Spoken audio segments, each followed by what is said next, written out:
Students, you are now in your prep time. Your prep time has ended.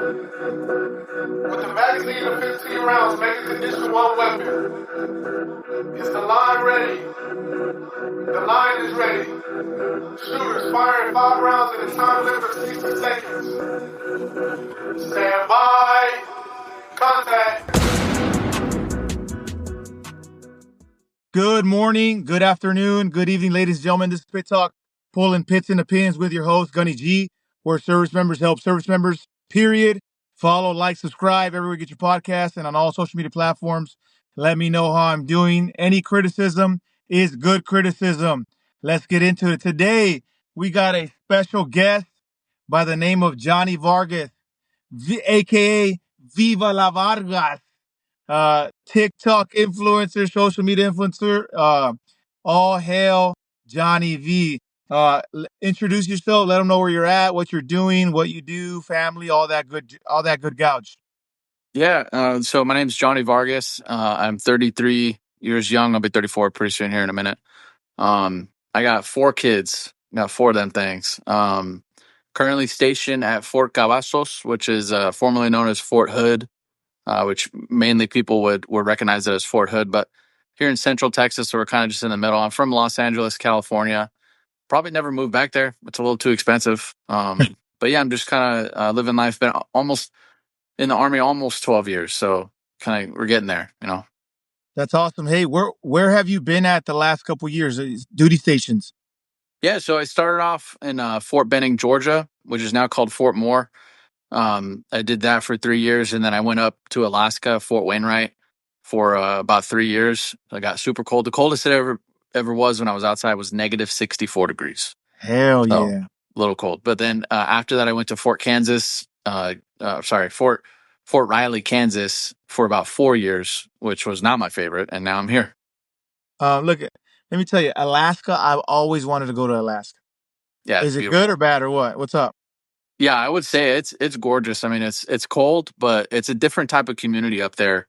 Mm, You really first off in the cold, you really figure out what your real self is because you have to brave the cold, especially when you're training and shooting and moving and stuff like that. It's crazy, but yeah, it's beautiful. I'd go back tomorrow if I could.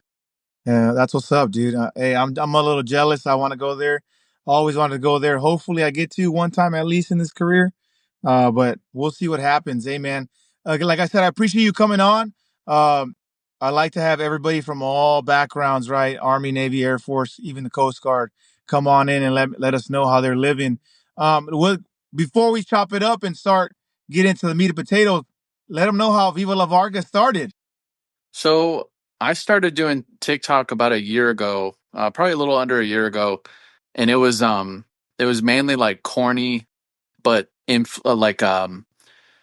feel good type of motivating content. I was like going over some of my favorite quotes and trying to just help people have better days, which I still try to do that when I can, but I was doing that and reaching really nobody, honestly, but I was still doing it just because I enjoyed doing it. And, the few people that did watch it really got something out of it. And then I did a couple of the cliched military skits and it kind of just took off. Like people started watching it and I was like, oh, okay, I guess people want to see this. So I did more.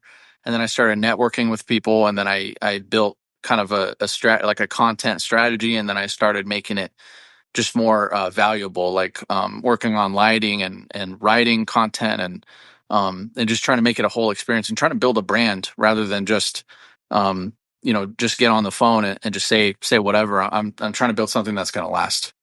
That's awesome, dude. Look, I don't know how your stuff got on my For You page or whatever it is that they call it. I don't know what it is. Yeah, I'm not really a social media. Don't quote me on anything. But when I seen you up there, I seen you with the what is that? The officer, weird face, Johnny this, Johnny that. Dude, I love those. mandatory fun day. Yeah, those are Yeah, funny. You know, yeah, the funny part is you make the officer look. Woo woo. yeah. It's amazing. It always puts a smile on my face, man. So you're doing. Look, if you can inspire and motivate one person, you have. I'm over here inspired and motivated for sure. But again, it's crazy to see that, you know, putting in a little bit of hard work is paying off. Yes. Oh yeah, yeah. It wasn't easy. I mean, just like anything else, if you dedicate time to something, it's going to develop. But then on top of that, if you dedicate the time and then try to perfect the craft of whatever it is you're doing, it's just going to grow even more. So you can expect some steady growth, just being consistent at anything. But then once you try to just be the best you can at what you're doing, it's just there's really no limit, honestly. Yeah. All You hail know, Johnny V. when I first started, I was reaching like my first couple videos were reaching like 100 people each, each video. And now on a weekly basis across all the platforms, I'm reaching probably about 2 million people on all the platforms, That's crazy. All which I hail never Johnny. expected that. Hell yeah. All hail Johnny V. Nah. I'm in the presence of greatness. I'm in the presence of greatness. Um, well, let's get into it, man. I know I got you on for specific reasons, bro, but I want to chop it up too, get to know you a little bit. Yeah. Tell the listeners, family, kids, if you're able and you're willing. Yeah, of course. Yeah. So I'm the oldest of three brothers. So I have a certain aspect of when it came to raising kids, and I had to be like the responsible one. So my kids get to suffer that that upbringing. But yeah, I got four kids right now. The oldest he's just turned 10. I'm actually taking him on a trip. Me and my wife agreed that once all of our kids turn 10, that if the three boys, there's three boys and a girl, I get to take the three boys on a trip, like a man's trip, Oh, and then she's going to take my daughter on just some kind of trip when she's 10. But yeah, so we're going to go down to Austin tonight, and we're going to go to a concert, and we're going to just have a good time. But yeah, I got four kids. The oldest is 10, and then I got an almost 8-year-old boy, and then my daughter is going to be 4, and my other son's going to be 2. that's crazy. Um, no, you're gonna hear a beeping Yeah, sound, you're good. but nice. You got four. I got four, but Oh, cool. I got a 16-year-old, a 13-year-old, a 2-year-old, and a 7-month-old. Wow. And I can't. Me and my wife been talking about having another one, so we'll see what God has planned, right? That's So also in the talks for us too, is a fifth one, because my wife said, and I agree with her. We really can't really say, like, who are we to say that we're done? right, So that's a good we'll see point. what happens. Yeah, we'll see what happens. I'm healthy, she's healthy. Oh boy, I guess Yeah, it'll probably happen. yeah, probably. Yeah, probably. That's what's up, dude. I'm glad that you're having a family, a big family. I've always wanted a big family too, so it's just like might as well. Oh yeah. Yeah, who needs money, right? Just get it. Just waste it all on kids. No worries. Well, family. You talk about family. You've been in how long again? Almost 12 years. In January, it'll 12. be 12 years. So you're kind of already off that halfway point hump. Like, all right, I see the light at the end of the tunnel. Kind of not so far, but it's there. I know what I'm going. I know what I'm reaching for. How has being a military member affected your? How long you been? Has your wife been with you the entire time? Yeah, we got married right before I went to basic training, and we dated for a couple years before then. So, we already had built a relationship, and then the army thing came up, and she was all for it. I mean, she was able to transition from civilian, girlfriend and civilian wife life to military wife, which that has different meanings for different people. But I mean, it's different because some wives, some spouses, because not everyone's a military wife. There's military husbands out there, but I know some spouses. It's a real hard transition, and you really have to be resilient and kind of know how to roll with the punches. So she's done a really good job of that. Sweet. And how does that affect uh you and your spouse and your family as a whole? You got operational tempo, right? You got mission requirements. Uh, it seems like right now you have a little more family time, which is great. Uh, Yeah.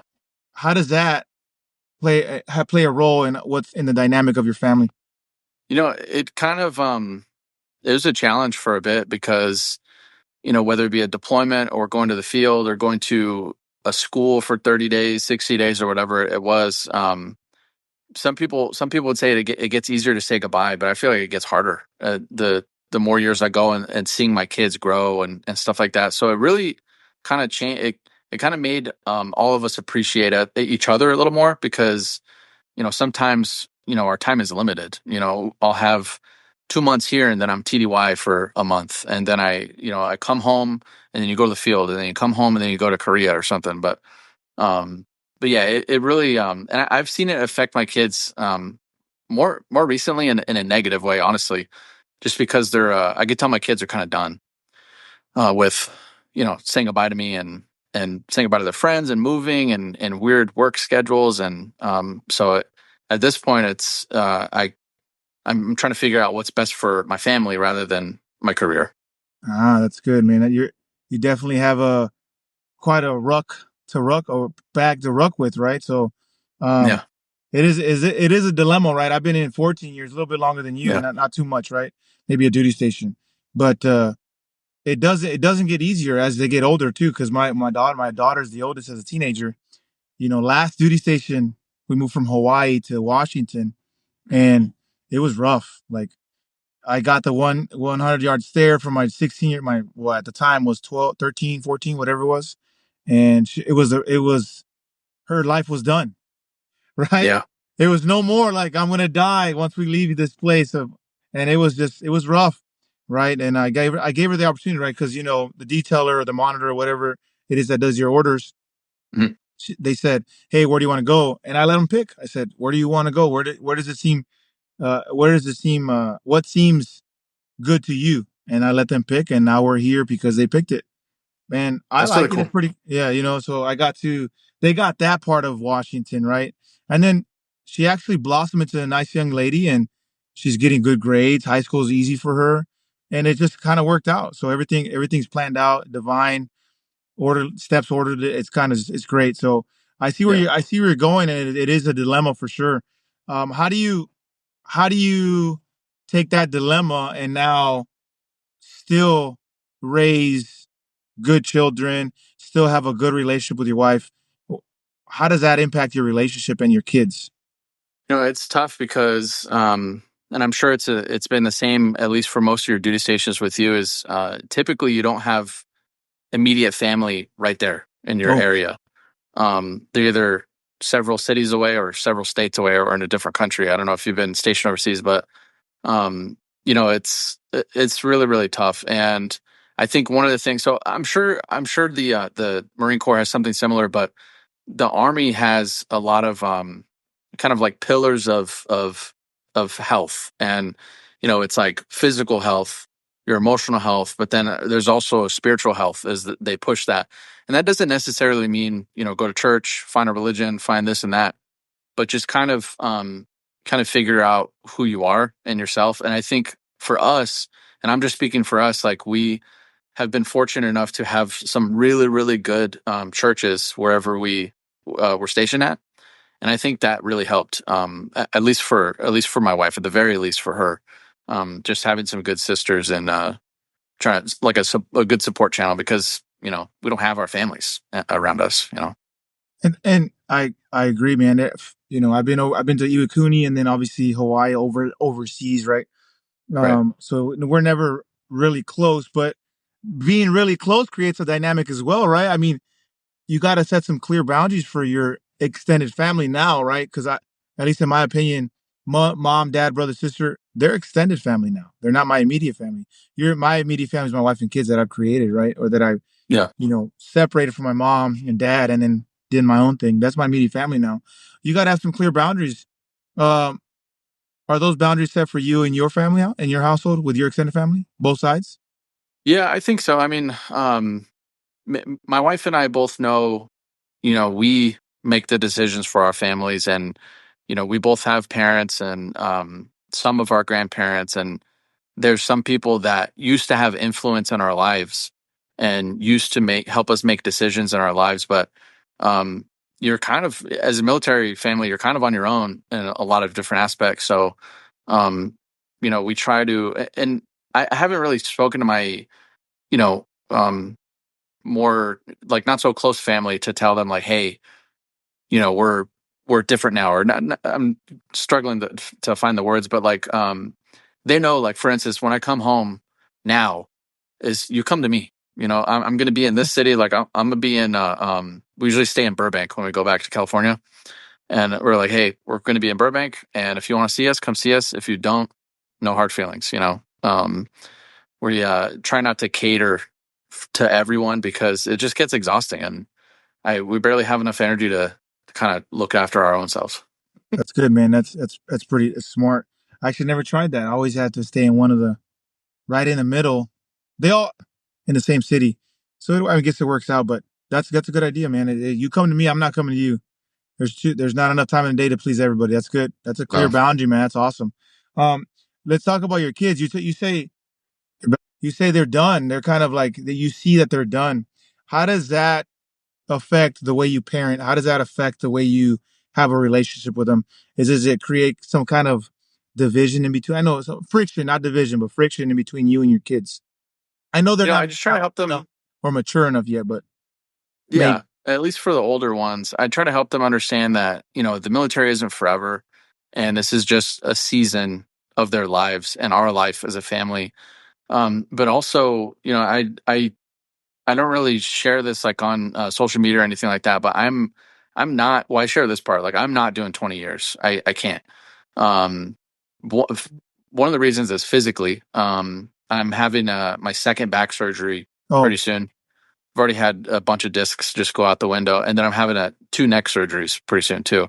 Um, so I physically can't make it, but also emotionally, um, I can't bear to see my kids just sad, And it's not like they're moping and sad all day, but that's what kind of made me think of my exit strategy. So I think it's really important for everyone to have an exit strategy. Even if you do 20 years, it's just important to figure out, okay, the military is going to, the Marine Corps and the Army, they're not going to be forever. So what are you going to do after, and how do you sustain the same life or a better life for you and your family? So I kind of, that hit me once, I started thinking about my physical health, like my back and my neck and other things.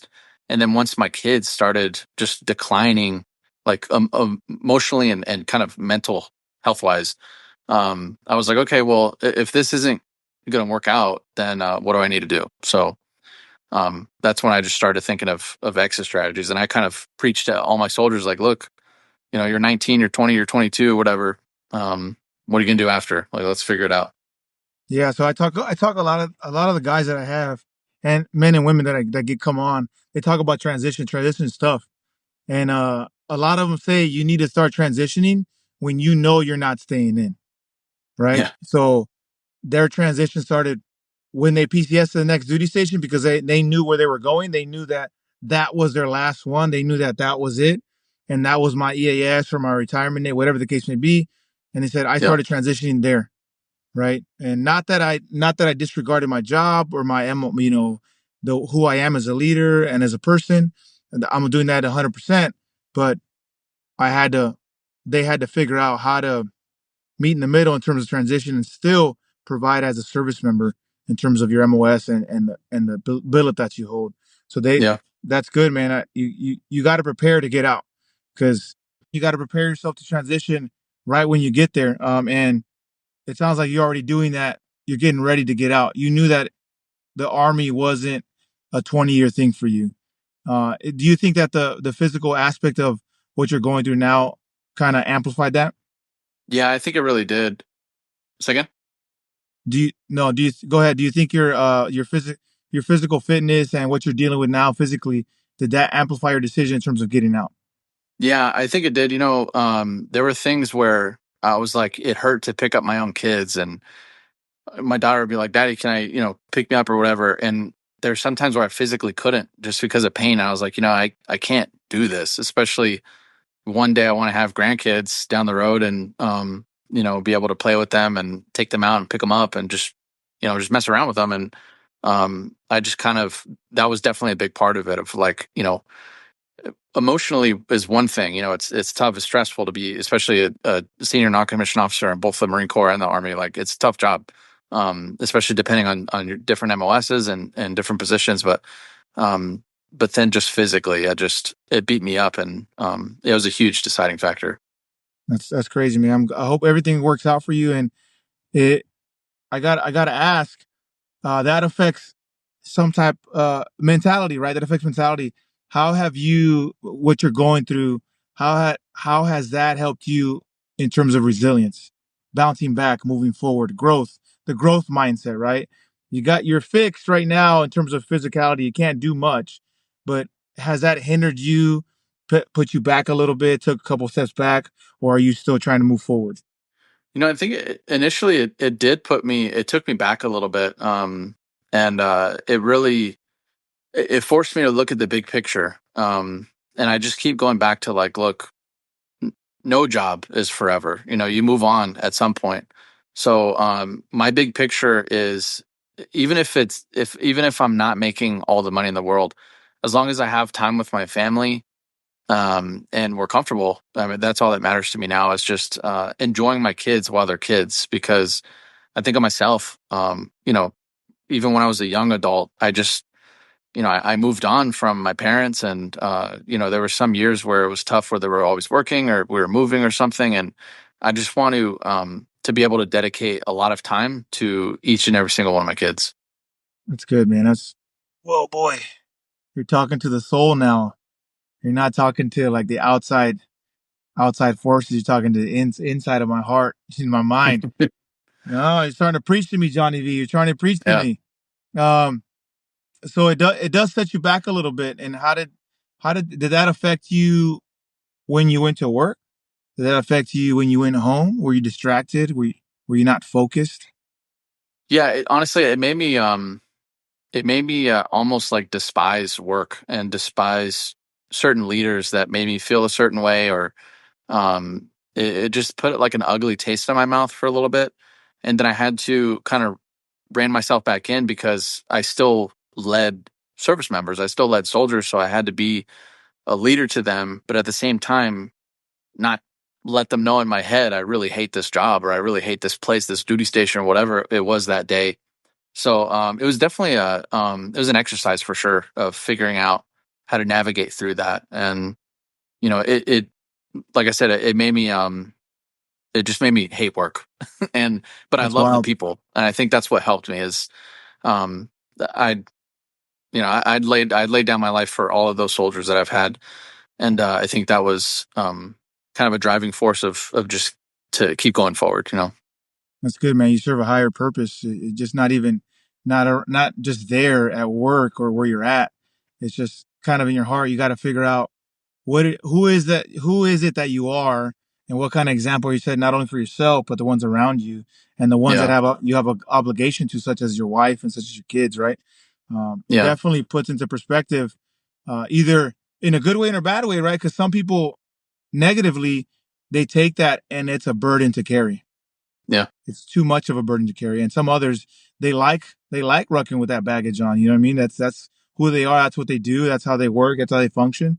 And we got to just, as men, we got to figure out how to meet in the middle in terms hmm, of work, family, kids, right? And the dynamic for service members is a little different than civilians, right? They'll never know, but it's okay. They're not supposed to, right? They're not supposed to know. They're not yeah. in. And I think like there's a psychologist and an author. His name is Dr. John Deloney, and he talks about choosing guilt over resentment in relationships specifically. And if there's something that you really really dislike, let's just say about your spouse, you hate the way that she clicks her tongue whenever she's like talking or eating or whatever. um, if you don't say anything, you're just going to build a resentment. Or if you don't do anything about it, even if it's something small. And that's what I was doing with the army. I was building a resentment towards the military. And I finally, instead of resenting it, just building that resentment, I was like, okay, you know what? I'm just gonna, might feel guilty for, for leaving, or for wanting to leave, or for speaking to my own mind, but I'm not going to be resentful towards anybody anymore. That's good, man. That's deep. Because you know, how do you still be a good dude, right? A good dad, a good husband when you got all this stuff building up. I always tell my family and just around those around me, it's like a balloon. The more resentment, right? You're just kind of blowing the balloon up, and Yep. either you're gonna release some air because you're physically fit, you're doing that, you're doing all that good stuff, right? For you physically, maybe not so much, right? but what are you doing to Yeah. cope, or what is your decompress time for you, right, Johnny? Hmm. You got to really think. If you don't decompress, the balloon's going to build up, and it sounds like you were building up for a little bit. How did you decompress when you can't physically not meet the standard, but you can't work out like you want to? Yeah, I think probably social media was probably one of the other ways because I enjoy doing it. And at first, so before, I guess I would kind of back up. Before I did social media, I loved giving. I loved doing like keynote speaker type of things for my soldiers. I would talk about. I was the MRT, the Master Resilience Trainer in my unit, and I would give like speeches to them. Like we would have a mandatory kind of resilience training like every couple weeks or once a month or whatever. And I really found enjoyment in teaching those classes, like how to build physical resilience, financial, spiritual, just like in a relationship and stuff like that. So I think that was one of the kind of avenues of kind of taking a breath and just really, because at that point also, I'm trying not to go off in a tangent, but like at that point, I understood that my role was to not just train men and women to be better soldiers, but to train men and women to be better men and women Mm, afterward. So that's just the role I took on. that's crazy. You can't be where you are physically, but mentally you were renewing your mind in terms of what your purpose was, right? And Hmm. it seems like you kind of aligned it back. Now you're back on the straight and narrow, right? Which is good for you. And I want to talk about family. Yeah, You know, well, how does it affect the military family? Is weird. It's a weird dynamic, right? You're away from home. You're not away from extended. You're away from extended family. I gotta ask. For me, at least me and my wife, we're not always on the same page, right? hmm, And then the military kind of came in, and it was like now we're not even on the same page because I'm not even home half the time. 3/4 of the time, I'm not even home. Just like you said, you're TDY, you're doing all these things, all these cool things that you signed up for, but they didn't, yeah, right? And so for me, they got put on the back burner. And now, 14 years later, I'm starting to figure out like what I missed. I'm starting to realize what I actually missed, and I can't get it back. And now that yeah, I'm interjecting myself, we're finally 14 years later, mm, by the grace of God, we're getting on the same page. yeah, Uh, for you and your wife, how do you get on the same page in terms of military, husband, father, right? There's some miscommunication, right? There's obviously comms are not always on the same page, yeah, right? So you got to figure out how do we communicate so that the family is not affected. Can you touch on that? yeah. Of course. I think it was tough in the beginning because it was a new life for both of us. Meaning like I come home one day, I'd be like, "Hey, babe, I'm going to NTC, like near 29 Palms, for a month or whatever." And she's like, "Okay, when?" I'm like, next week or whatever." It's like you can't really prepare yourself for those like for those things. And then over the years, she definitely learned that if something is not in writing, it's probably not guaranteed. And even if it is in writing, there's going to be some way where it either fails or almost gets real close to failing. Um, so I think for her, I feel like she built, there was this expectation like, oh, this is the military, like they're going to take care of us, blah, blah, blah, this and that. But then slowly it was like, okay, expectations are now down here. And if they meet that expectation or go higher, then cool, like we're all good. So she takes everything with a grain of salt now. And we had to learn that, because through a couple hard lessons, growing up in the military the last 12 years. But luckily, and then also, the communication is key. It really is. It's what it comes down to. And if you're not a good communicator, just like I'm sure in the Marine Corps too, if you don't communicate well with your team, you're probably not going to operate well. Whether you're clearing a building or trying to separate somebody from the Marine Corps or whatever it is, if there's no communication or a break in the communication, it affects the end result. So, That's good. um, I definitely needed. We all could be better communicators, but I think that's something that's definitely a key aspect. That's good, man. Hey, you talk about soldiers, you talk about service members, right? Again, you know, the reason why we're on is because we want to talk about what our adversities are, and we want to share our coping mechanism, our decompress stuff, our issues, our things that we do that decompress that help us, maybe can help them. Um, in terms of family dynamic and kids, share with the listeners what it is you're doing now compared to what it is that you were doing 10 years ago. Right? Is it different, or is it the same, or are you just better at something else? I know you No, that's talked a about communication, but besides the communication, right? You obviously can't communicate to a 2-year-old because they're not going to know. What are you yeah, doing as a man that is different now compared to 10 years ago? that's a really good question. I think compared to 10 years ago is trying to hang on to more of my like energy of worrying about something. Like if there's something that like 10 years ago, if there was something that happened, and even if I couldn't control it, I would worry so much about it. And I Mm, would complain, I would worry, I would try to change it or whatever. But now it's like if something comes down or some news comes down, I try not to expel so much effort and energy into worrying about it or trying to change it or trying to change the narrative, stuff like that. So I just kind of, I'm not like laying down and accepting whatever it is, but if it's something that I can't control, then why should I put so much of my time and energy into it, you know? But I mm, think that's one of my things now is that I'm just growing to be like content with things. Like, hey, if this happens, so be it. You know, it's not like we've been through this before and X, Y, and Z happened, so like we're gonna be okay. So I think it's just being content with things.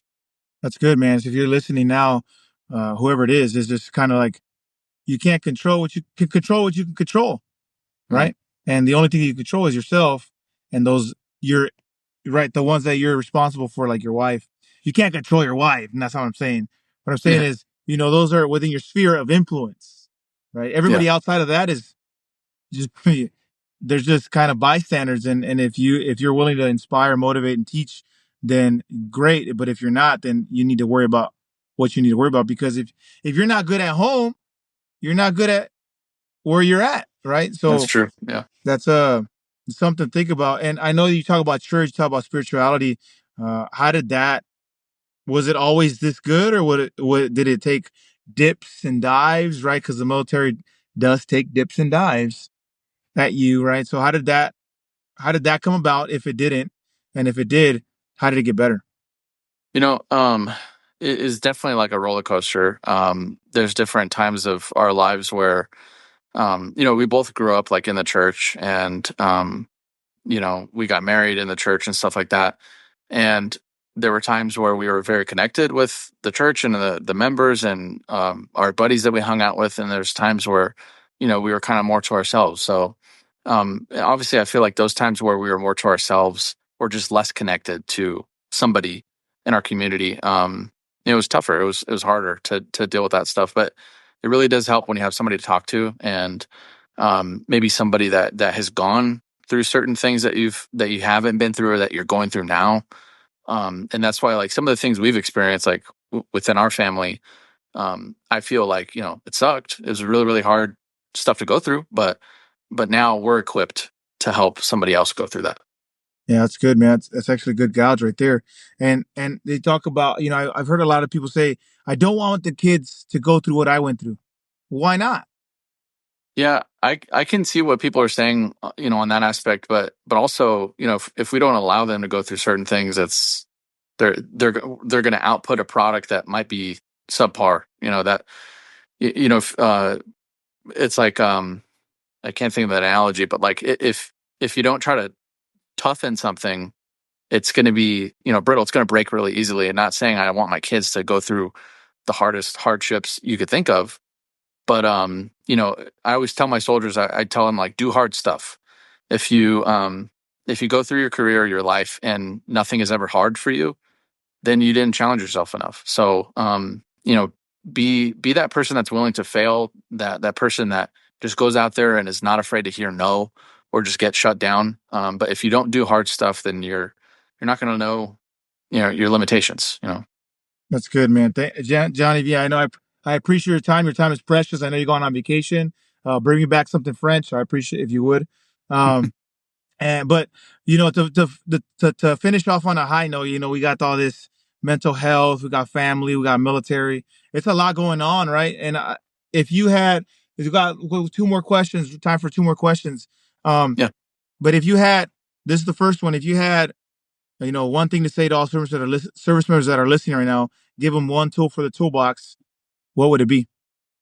If I had to say one thing is the things that you see behind me, that frame, and that frame, those are degrees. Those are college degrees. And they're free. They're 100% free. I didn't have to pay a single dollar for them, but I waited. I waited way too long to start. So I would say even if you don't do 10 years or 15 years, enlist in the military, get free college, get a couple degrees, and if you want to get out, then get out. But definitely don't waste your time trying to achieve these things when you're, a junior NCO or a more senior NCO, when you have less time because you're so busy at work that you got to cram a bunch of college. But just get educated, because the military is not forever, and having some sort of education, if you didn't come in with one, is going to be beneficial in the real world. Progress, if any, is good. Yeah. That's good, man. Education is important. And why not? It's free. Nobody else gets free school, right? Yeah. While we're serving. There's some programs now, like McDonald's has some, Target has. I get it. Yeah, it's true. Right. Yeah. But it's not like what it is for us. And lastly, I know you got Johnny, Viva la Vargas, right? Um, what is it that we can see moving forward? I know you got it sounds like you're a comedian. I don't know. It sounds like you're headed to the comedian world, right? What can we see moving forward? How can they reach you? How do they reach you if they want to see more of you, talk to more of you, to get to know you more? How can they reach you? What can we see moving forward? That's really funny, because I'm actually doing a comedy show with Mandatory Fun Day on Saturday. Nice. But yeah, I think moving forward, like, the military is not forever. Like I said, I'm going to be getting out, but I'm still going to be doing content and stuff like that. So, okay. Say hi. Hi. Hi. You can be on all you want. That's fine. She's a little cutie. Okay. Ow. You can stay in here, but you gotta stay quiet, okay?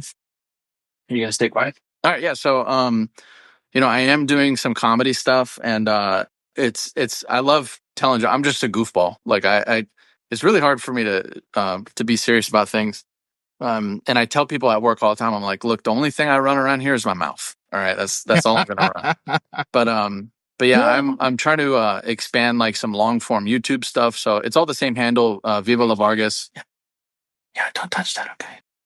It's all the same handle, Viva la Vargas, on Instagram and Facebook and YouTube and stuff like that. So moving forward, I'm actually unofficially got a TV show with a couple creators through AFN.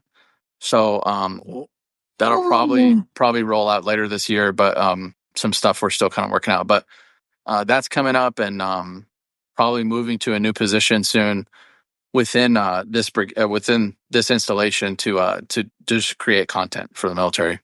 Wow. Hey, take me with you when you go to the sky, homie. Yeah, we need a devil dog. Yeah, there you go. I'm sure you got a lot of weight to pull, and some weight to pull. That's awesome, dude. Congratulations. I hope everything goes well, but I'll be praying for you to make sure that everything goes well for you and your family with your transition. Thank you. With these new moves, with your social media influencer content, whatever it is, content creator, excuse me. Dude, that's awesome. I'm excited for you. And I got you in my electronic Rolodex, so if I ever need a tool from my toolbox, I'm just going to hit Johnny V up. That sounds like a gel, dog. Isn't it already a gel, Johnny V? Johnny Bravo. It's Johnny Bravo. No, yeah, I think it's no. I have it. It's Johnny B or something like that. It's in my. Hey, if you make a gel, I'm all for it, dog. Yeah. Johnny V Suave. Hey, I already called it 10% off the bottom. It's funny you said electronic Rolodex. Half of the people probably don't know what a Rolodex is. That's true, man. Hey, if you ever need anything and I can help in any way possible with this, that's within my means, let me know. Call me up. You got my phone number. I got yours. I'll do the same for you. Expect the same for me. But again, and then you said Viva la Vargas is all the way through. Yeah, Viva la Vargas, everywhere: YouTube, Facebook, Instagram, all that stuff. That's good, man. Hey, ladies and gentlemen, this is Pit Talk Pulling Pits and Pins with your host, Gunny G, where service members help service members. Follow, like, subscribe everywhere you get your podcast and on all social media platforms. Let me know how I'm doing. Any criticism is good criticism. Again, hey, Johnny V, thanks for being on. Go ahead and say bye-bye. See you guys later. Hey, ladies and gentlemen, we out. Bye. Pit Talk is a podcast featuring active service members who discuss their thoughts and opinions on various issues surrounding military life, current events, and issues. The statements heard here are the opinions of its members and guests. These do not necessarily reflect the views of the Department of Defense and are not endorsed or sponsored in any way. Listener, viewer discretion advised.